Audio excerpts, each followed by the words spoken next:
In this next part of our series of exclusive reports from Congo, WION's Kartikeya Sharma travelled with the Indian peacekeepers to the interiors of the country. Here is how the blue helmets are trying to restore peace in the war-torn village of Vishundi.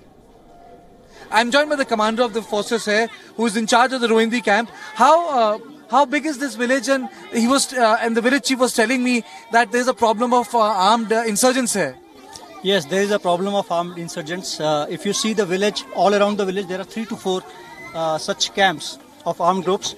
As also, you asked me the size of the village. The village is around almost a kilometer by 1 kilometer, 1 by 1 kilometer, and the population of around 8 to 10,000.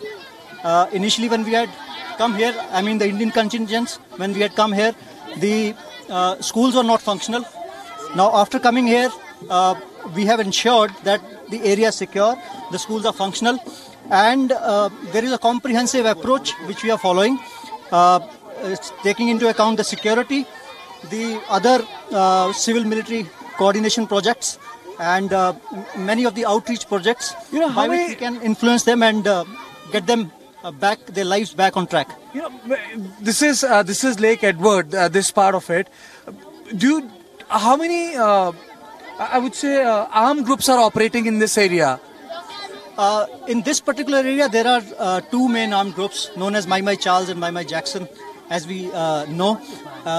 But other than this particular, this is a very small portion of our whole area which you are seeing. Our area consists of almost 150 kilometers by 100 kilometers, and this is just one village, one of the 200 plus villages which we have. It's a pretty vast village. I asked my camera person. It's a pretty vast village, which I'm talking about, sort of small village, and look at the way whole area is being stabilized.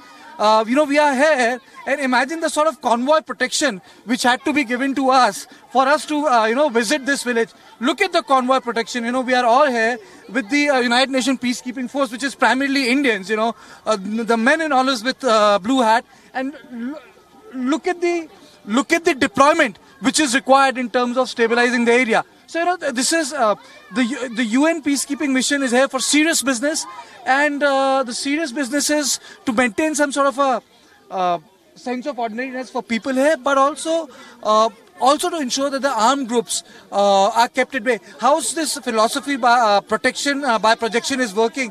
Because a lot of people are saying that this is making your troops a target of militants these days. Yeah, there are occasions when our troops are also attacked. One of our COBs was attacked by these armed groups. But what we are trying to do is that whenever we get information about any armed group, generally we come to know beforehand. We deploy our forces all around. We secure the village. There are various stakeholders in the whole process. FARDC is there. There's a naval contingent of FARDC which is present here. So they're also part of our security plan. And together we ensure that the whole village is secure. So, these are the children. I think the only thing they know right now is India and MONUSCO. India, India, India, India. This is the goodwill of our army, and this is the goodwill of men in olives and blue caps, that these children know what India is. With camera person Manish Srivastav, Kartikeya Sharma from Congo for WION.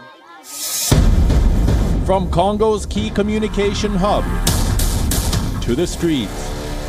The Indian military, as working part and parcel of the United Nations peacekeeping force. And an orphanage built in a lava pit. Indian peacekeeping troops are winning hearts in Congo. मेरा नाम Cristiano, मैं गोमा में रहता हूँ, मैं तुमसे प्यार करता हूँ. Far away from home, the soldiers have built their unique place of worship and a kitchen alive with Indian aromas. Their mission is making heads turn. Join WION as we track the Indian Army's peacekeeping efforts. Blue helmets in Congo, only on WION.